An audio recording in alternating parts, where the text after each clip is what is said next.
Congratulations and celebrations when I tell everyone that you're in love with me.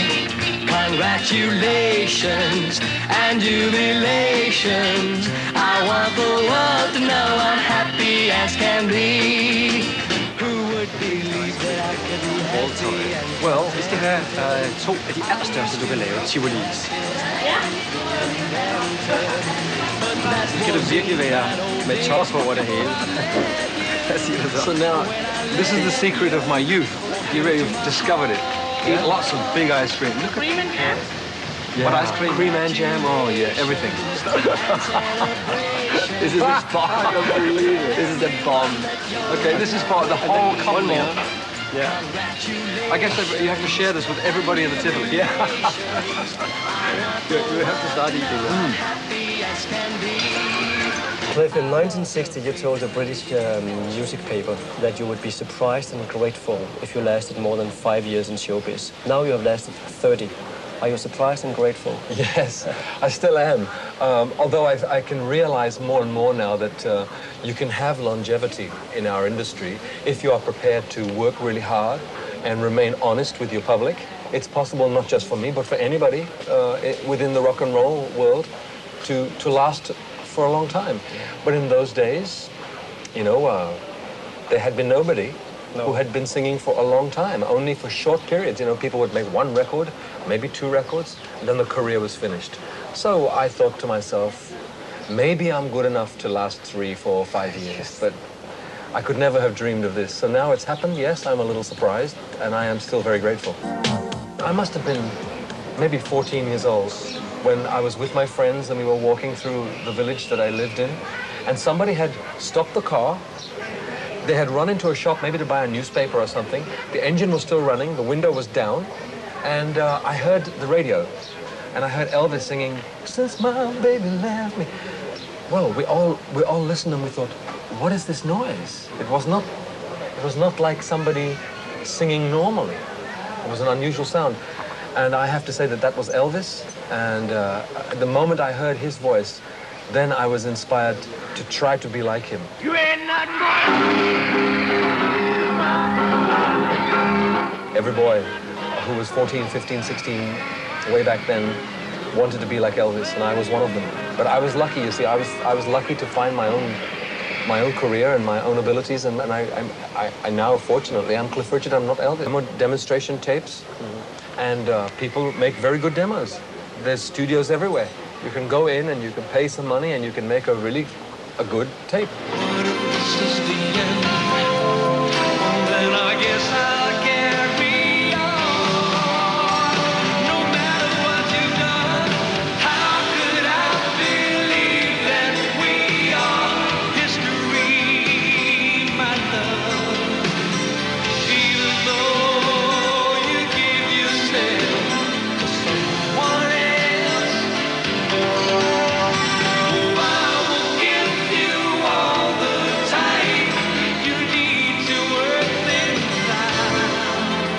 When I was 16, 17, it was not possible. I only know of maybe 2 studios in London, and I didn't know how to go there. No. I didn't know how to start.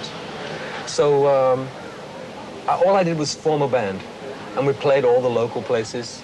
But when I left school, I still had no career. So I had to work somewhere. My father got me a job in his office, and I worked for 1 year. And during that year, though, we went to London and made a little demonstration tape. It only cost £5. Maybe that's worth more now, but even then it was not so much money. And we had 3 copies, and we took this record and we gave it to Norrie Paramore. And that was where my good fortune came, because Norrie wanted very much to have a rock and roll singer. He didn't have a rock and roll singer in his productions, so he gave me an audition. And in fact, actually, the audition we gave him, when I left my home, which was in Cheshunt, which is north of London, we had to catch a bus. And the bus went all the way to Oxford Street. And on the way, on that journey into London, Ian Samwell, who was playing guitar for me then, started in the back of the bus to write a song. And that song was Move It. So when we came to Norrie Paramore, he said, you sing something for me? And we plugged the amplifiers into the, because they were only small amplifiers in those days. Yeah. And we played, and we sang him Move It. And of course, the very first record I made, Move It was the B-side. Yes. Although, of course, it became the popular record and was the A-side eventually. The record company wanted me to be on this wonderful new television show. So they approached Jack Good and played him the record.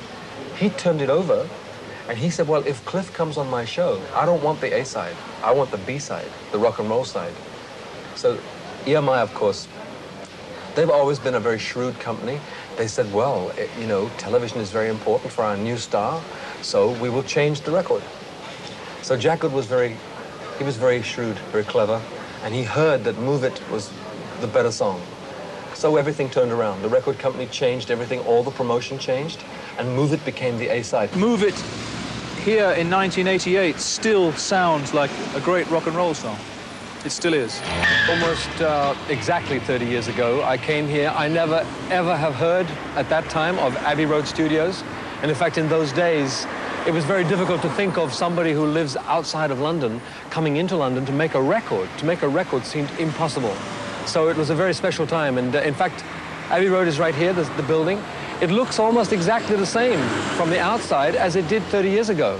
But of course, it has great feelings and meaning for me because it changed my life. And of course, it was 10 years before the Beatles made Abbey Road very famous, because Abbey Road now is known throughout the world because the Beatles made an album and they called it Abbey Road. And the photograph they took where they were walking across the road is right here.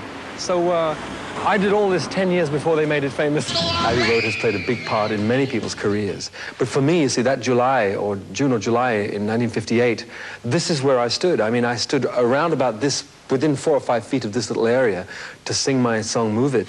And everything seems to be exactly the same. The roof looks the same. One thing's for certain, the clock was always there. And this doorway was here, and I believe beyond the doorway was an echo chamber, which we may have used many times in the past. But it's amazing to think that this is the studio that we fought with the Beatles for. I didn't discover till much, much later that when I was speaking with Paul McCartney once, and he said, you always had Studio 2. And I said, no, you always had Studio 2. Because when we would ring up and we'd say, can we have Studio 2? They would say, oh, the Beatles are in there. And when the Beatles rang, they said, no, Cliff and the Shadows are in there. So it was a very popular studio, and it's a piece of history now. I can remember the first time that I saw him. He came into a rehearsal room. We were rehearsing in London. And he came in, I think he came in with a couple of the Shadows, Bruce and Hank. And he was very shy, very quiet lad, seemed to be unsure of himself. And he had very long sideburns down to here. And I can still see him now. He's not really changed a lot, to be honest with you. For me, he's still the same kind of person. He's still quite shy and very nice guy. We got on very, very well. I cannot claim to have invented something. No, but because it was almost an accident. Yeah, the feel of it, because we were influenced by American singers and American musicians. So we went... But it has been a classic at that beginning. Yes, it has. But it was an accident, because if you listen to the second record, High Class Baby, I went home that night after I made High Class Baby. You know, we had this big success on television. And when I made High Class Baby, I went home and I cried, and I said to my mother and father, I said, it's the end. You know, it became obvious very soon after I became a professional that the musicianship had to become better and better. And we were not good enough. No. And that's when I went on my first tour, and I had to find some new musicians, and that's when I began to meet the men who became the world-famous Shadows. Remember, they weren't the Shadows originally. I can remember, you know, I invented the name by drawing a record. I drew a record onto a piece of paper and the label, and I used to write names on it. And I tried writing a name, The Planets. And then I looked up the word planet in a dictionary, and it said Cosmic Drifter. And I thought, Drifter, that sounds terrific. In fact, Cosmic Drifter is a very nice name for a band. If anybody's listening and wants to start something. So I changed it, and I wrote Drifters, and I thought, hey, that looks really good. So I invented the name like that. But the band originally was me, and I sang and played guitar. It was Ian Samwell, who played lead guitar, and Terry Smart, who played drums. Oh, and there's another friend of mine from school called Norman Mitham, who also played some rhythm guitar. So that was the original Drifters, and we were the ones who made the acetate at the HMV store. The man who was my manager at the time is a man called John Foster. And he went into London to the very famous place called the Two Eyes Coffee Bar. And he listened to somebody. He came home the next day and he said, I seen somebody he looks like Buddy Holly, and he plays guitar like James Burton. You know, everybody's heard of Buddy Holly, of course, and James Burton was a very famous guitarist because he played for Ricky Nelson. So he invited Hank, because this man was Hank Marvin, he invited Hank to come and join the band. And Hank had a friend with him and said, look, I would like to bring my friend, he's also a guitarist. So Bruce and Hank were the first two members who joined me. On the very first tour was the beginnings of the band, The Shadows, because on that tour, we were not top of the bill. The Kalin Twins were they were the #1 people on that show, and the Most Brothers, and playing for them was a man called Jet Harris. Jet played bass for them, but he used to listen to my music, and he liked my music better. So sometimes he would come and say, "I'll play for you for free," you know, and he would just jam with us. And when the tour was finished, it was natural for me to invite him to join the band. So then we have Jet Harris and Hank Marvin and Bruce Welsh. And the three of them remembered a man called Tony Meehan. The Shadows' career is very easy to organize now. We make one album per year, or maybe once every 18 months. We do one English tour, which is about 8 weeks every autumn, maybe October, November. And we do one foreign tour, February, March, which is usually Australia, New Zealand. So the Shadows working together takes about 6 months of the year. And I think if we are all healthy and we can enjoy what we're doing, we can just go on indefinitely. I don't believe in luck, except sometimes when you look back, you think, isn't it fantastic that I met those men at that time? I needed a band, but I had to go and find them. You know, we had to find them and you had to work at it. It's not always just luck. But good fortune plays a big part. When you look back at those years, what is it really you remember? I can never forget the feelings I had. Remember, you see, sometimes, although sometimes, you know, there are bands today like Bros who are very young, you know, 18, I don't know, 18, 19. I was 17 and a half when I made my first record. I was 18 when it was #2 in the charts. And I was topping the bill at the age of 18. So I know what Bros feel like. I know how these new bands feel because it's very exciting. And I can never forget that feeling. Because at school, it was just an impossible dream. It was impossible for me to think that I could have a career like Elvis or like Ricky Nelson or anybody. So my memories are very clear. It was very exciting. It was a fantastic time of invention. When I met the original Fleetwood Mac, Peter Green, and we were doing Top of the Pops actually, and they had Albatross. Remember the instrumental Albatross? And wonderful record. Yeah. And I met them, and they said to me, we began our music because we listened to a record that you made with the Shadows called Me and My Shadows. Yes. And I was so proud, you know, because Fleetwood Mac was a great band and they were very new and very popular. And I felt very proud that my music, in a small way, you know, inspired somebody else. So those days will always be very special because we were creating. We didn't know at the time, of course. No. Now it's easy. I look back and I think, yes, of course, what we were doing, the Shadows and I, also Marty Wilde, Billy Fury, Dickie Pride, we were creating European rock and roll, which of course became the best rock and roll in the world. When you think, you know, 5 or 10 years ago, you could go to America and if you ask the men in the street, give me your favorite bands, they would say Fleetwood Mac. I mean, 50% British. Elton John, British. Rod Stewart, British. I mean, so many people, rock and roll people, and they were all British people. So way back in the early 60s and the late 50s, what we were doing was inventing a European rock and roll that would shake the world. And of course, we also brought the Beatles too. How did your family react at the time? We had a very close family relationships. My mother was very enthusiastic and encouraged me. all the time. And she said, no, you can do it, you know. You look good, you sing good, you can do it. My father would say, just be careful. Because what are you going to do if nothing happens? You must be prepared for failure. So with the two attitudes towards me and my career made me very balanced, I feel. So that I went after my career, I chased it, I worked really hard. But all the time I was thinking, well, if it doesn't happen, okay, I must find something else to do. So my family's reaction to my fame was very good. It was very sensible. I have 3 sisters, and they have, between them, 10 children. So they have been busy leading their own lives. They never relied on my career. They didn't expect me to buy everything for them and to make their lives special for them. They have made their own lives, and I think that's the best way. Basically, for me, I think that I had a good family life, and it's meant a great deal to me. I don't know if you realize this, but and sometimes I don't like saying it, but I didn't like Living Doll. No? Well, I made a film called Serious Charge. It was a black and white movie, and it was the first movie I ever made. Lionel Bart wrote some songs for it, and I got the part of a young person in the film because I was a new rock and roll singer. The producer of the film was not interested in whether I could act. He just wanted somebody who looked as though they were going to be famous. And sure enough, he was lucky and I was lucky because within a year I was in the charts, and so he had me and his movie.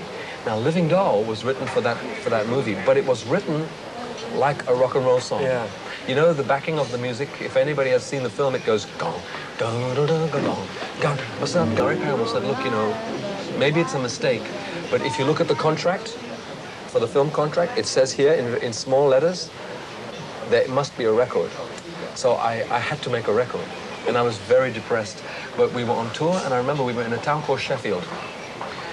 And we were sitting down together in the dressing room, and Bruce Welch, he had his guitar, and he said, well, it's not good for us to make the record in the same way as we made it in the movie. And he sat and he strummed, and he said, what about if it's like a country song? So although country music was not my favorite music, he strummed, got myself a friend. And we thought, oh, that's better. Because I didn't like it originally, I was very doubtful. So I can't tell you, when I woke up one morning and they said to me it was straight in the charts, I was very shocked, but also very happy. Nogle af de årsager, der gør, at Cliff ikke alene har fået en kolossal succes, men også forstået at holde fast i den, det er selvfølgelig, at han er genmusikalsk. Han er en dødgod sanger. Han har øre for, hvornår en melodi bliver til et hit. Og han er en dygtig entertainer. I think he's a very good picker of hits. He must be. Someone, it would have to be Cliff. I would think he would have to take the credit over the years for an awful lot of those songs, picking songs out and saying, oh, I like that song, and that's going to be a hit. Jeg har altid været helt vild med Cliff Richard. Den første melodi, jeg hørte med ham nogensinde, jeg tror, det var Living Doll, der boede i Odense og havde stillet ind på en engelsk station. Og da jeg netop var begyndt at spille guitar dengang, så skulle jeg selvfølgelig lære den melodi. Der vidste jeg ikke, at jeg nogle år efter skulle flytte til København og danne en gruppe, der skulle bære hans navn, nemlig The Clifters, som skulle blive berømt. Og vi havde også lejlighed til at mødes med Cliff og hans orkester ved deres allerførste besøg i Danmark. Cliff, do you remember yourself performing here on Plænen in Tivoli? I do. It was a long time ago, and I believe it rained. I mean, it's and of course it's outdoors, but I seem to remember this place because people stand here and watch the show. Yeah. But it was a long time ago. I think it must be in the early 60s. Maybe 61, 60 or... That's 61. That was the period of your very first concert in the Mercur Theatre. Do you remember that? Yes, I do. We definitely did Scandinavia many, many times. But I remember being here, and I remember the rain came. But I seem to remember there was a cover for us, but not for the public. There was something came out, and it meant the rain didn't hit us. They have their umbrellas. Yeah, they've got the umbrellas, yeah. I like doing outdoor concerts because for the sound, it's fantastic. Yes. Because there's no echo. The music goes past your ears, you hear it, and then it's gone. It doesn't come back again and spoil the sound. We do less and less outdoor shows, but I think to myself, in a place like this, even if you're standing at the back, it's possible to see quite well, huh? So you could do my kind of show right here. I have to confess here that when I make a record, I never think about a market. I only think of me. If the hairs on my hand stand up, I think to myself, oh, I must make this record. I must record the song. And so I make the record for me. But I use the same standard all the time, and I release the same records everywhere. So I can't understand why, for instance, here in Denmark is probably the biggest market that I have in the whole world. Because, I mean, someone told me, EMI told me that it's maybe 1 in 4 homes bought Always Guaranteed album. Now that is fantastic. If the same number of people bought it in England, I would have sold many, many more records in England. I was really surprised when they said to me, no, people are sleeping and waiting for the tickets. So it's a very nice feeling, you know, to have an audience that likes you like this. It takes a great pressure away from you. It means I don't have to worry about how many people are going to come. No. All I have to think about is how I can do the best show. My first memories of Scandinavia were lots of pine trees and very fresh air, very special air. Yeah.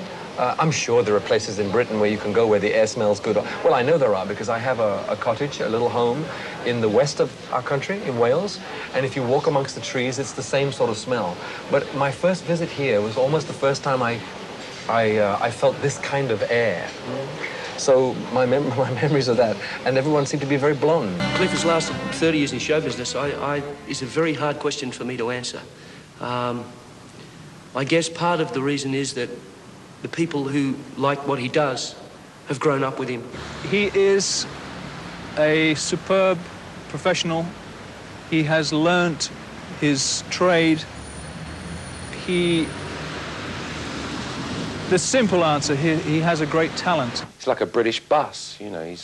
He's British, you know, and he's part of our country, and I think he's well loved, and he has this amazing capacity to attract younger people. So when he goes on television singing "Daddy's Home," all the little kids all over Britain, you know, they just loved him. I mean, he's also got the silly old fogies like me, you know, 49-year-old who like him. So he's really got the whole market. You very rarely talks about politics. Is that too private for you, or is it just because you don't want to talk about it? Well, politics is a difficult area. Mm-hmm. We all have political feelings because now, I mean, politics is a very big part of our lives. Politics is why my life was threatened. You know, when I was in Scandinavia, in Norway about 3 years ago, you know, forgive me any Norwegians watching, but there was a time when I didn't like the idea of Norway because somebody in Norway threatened to kill me, and I thought, here I am, an innocent man trying to do my best to raise money for charity and to speak about Jesus and peace and love, and they threatened my life.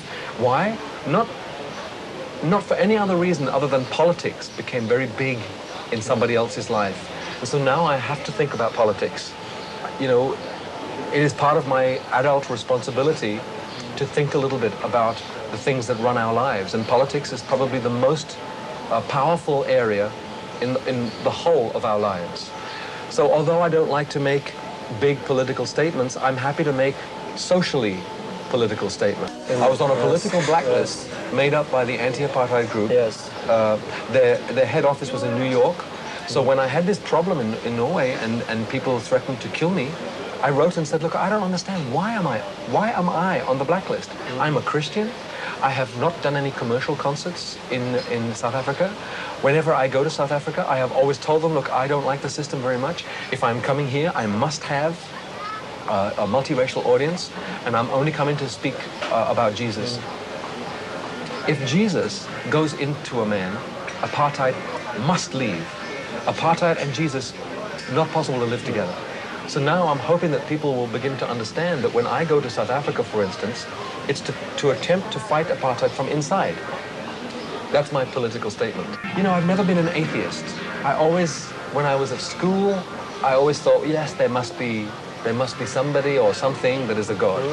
But when I had my career, you know, when I was singing my first rock and roll songs, I forgot about God. It didn't matter. After 2 years, I kept thinking to myself, I should be very happy, and I'm not always happy. And of course, everybody who has any brain at all begins to think about life and what we are doing here and what value we have. And I kept thinking to myself, Yeah, rock and roll is good fun, but does it have any value? What do I mean to the world? Nothing. And I became very serious, and I started to talk to different people. And of course, politics, sex, religion, and more religion. So I began to ask more questions, and I spoke with Jehovah's Witnesses. I spoke with Jewish people. I then met Christians, and they gave me some unbelievable answers. I mean, and they all seemed to be rational. Before that, I thought Christians don't think. Christians only have blind faith. But it's not true, we don't. I'm not blind. I know exactly why I believe. If I think of doing a record and it has lyrics that I'm not sure of, I think myself, you know, could Jesus say this? Would he accept the message in this? No. Out it goes. Or in the case of like songs like Devil Woman. When I first was given the song, I loved it. But I thought to myself, you know, if Jesus is standing here beside me, I don't think he liked these lyrics, because the lyrics, although they weren't directly against him, it was about the occult. So I changed some of the words. I changed them to beware the devil woman, stay away, look out, get out of there fast. I changed those words. There's a little letter that I can remember that I received from a girl in Australia. And she wrote to me saying that she was about to get involved in Satan worshipping. And she said somebody gave her my record, Devil Woman, and she listened to the message, and she just felt she must write to me and tell me. She said, look, I listened to the warning, and I did not go into the Satan worshipping. I'm now a Christian. Go to a church. I'm helping people to study the Bible. And you know, for me, Devil Woman, therefore, was recorded just for that girl. What I have done recently in the last, say, 10 years is that I put 1 month aside in the year, and you spend about maybe a week or a week and a half to rehearse. And then the rest of the month we go and make a tour, and then all the money is for charity. And that way I feel I've given not only my gifts, but also my time, which is where, you know, time in our business is very valuable. So it's like I give 1/12 of my time every year to this kind of work. So I feel good about that. I feel that at least that's part of my responsibility as an artist. I have the power to raise money. I have the power to express myself and my faith, and so I use that to do those things. A few years ago, you made headlines in the press saying something very private, I think, that you have been living in celibacy for 16 years. Why did you suddenly say so? Well, I didn't suddenly say it. I mean, the problem for all of us is that often it looks as though we have suddenly made a statement, you know. Elton John says, Cliff Richard says, when in point of fact, all we ever do is answer questions. You know, somebody asked me if I believed in sex outside marriage. And I said, no, of course not, because as a Christian, I am taught by Jesus that this is not right or good for us. And so they said, well, does that mean that you don't have sex outside marriage? I said, of course not. And then, of course, it said Cliff has been celibate. I read an article once in a magazine, and it was a psychologist speaking. And he said, people who are promiscuous, you know, people who just have sex all the time with all sorts of people, usually, if it goes on for many years, find it very, very difficult to have a relationship with one other person. You know, and most people dream of that one love. Even now, all our movies, all the songs are about finding that one lover, the one person. What we have to tell ourselves is that if we're having many, many lovers, it gets more and more difficult to find just the one. Cliff, another thing that turns up all the time is that people is writing or saying that Cliff must be gay. What do you answer to that? Oh, I've had that since I was 18. Yeah. And I decided many, many years ago that it's not something I can be worried about, because you can never convince anybody of anything. My friends know all about me, and they're the ones that really count. The press will always try and find... First of all, they start by building you up, you know. And then when it seems to be too good, they want to find something wrong. There's lots wrong in my life, but I don't want to talk about that in public. And so I decided I would just ignore it, because it doesn't really matter. The TV personality Kenny Everett once said that even if you never said a naughty word, you were not boring. But Cliff, can't you say a naughty word? I don't know. You know, the funny thing is, I used to swear terribly. Before I became a Christian, I used to swear really a lot. And I remember, even before I became a Christian, that I was so embarrassed by my language that I asked Hank and Bruce and everybody, I said, look, if I say something really bad, tell me. You know, say, Cliff, you must stop doing this. And they used to do that for me. And it stopped me. How you live shows in your face. Yours really haven't aged properly. Reveal the secret. What are you doing to stay healthy and young? Well, if it's television, you have to get a real good makeup artist. No, you know, the thing about, there's no secret. I'm just, again, very fortunate. You know, my mother looks very young. And my mother is older than I am, but she looks really good. So maybe I have something in my blood that came from her blood. And if that's so, then I'm very fortunate, because obviously in our industry, it's helpful to look younger. It's better to look younger. So although I know that I don't look 18, it's good to know that maybe I don't look 50. When you're private and you dream, what do you dream about? Usually it's to do with my career. I mean, if I'm thinking about things like that, usually I'm thinking about, you know, how wonderful if I could carry a stage like Time on tour. You know, so I dream about how can we do that, and then it turns out to be impossible. That's what dreams are, though. Usually dreams are impossible. In your spare time, you're playing tennis. Well, tennis really entered my life. I used to go out with a girl called Sue Barker, and she was one of our top tennis players. For me, tennis is the perfect spectator sport, because you just relate usually to the two people, and usually you want one of them to win. So you just fight for that one person. And of course, playing it, if you do it correctly, if you hit one good topspin backhand, it's the most wonderful. Cliff, how do you like to be remembered one day? I'd like to be remembered as someone who loved God and rock and roll and made them both credible. He seems to be very sincere in what he does, and I guess that's part of it. And he does seem to enjoy it, so I think that shows. An artist who's big with the teenagers only will not survive. But when the artist can then develop himself as an artist and attract an older age group and a younger age group even than the market that he already has, then he's assured of success. And I hope he does. Yeah, that'd be great. Hey, I'd like to see him when he's 70. Hey.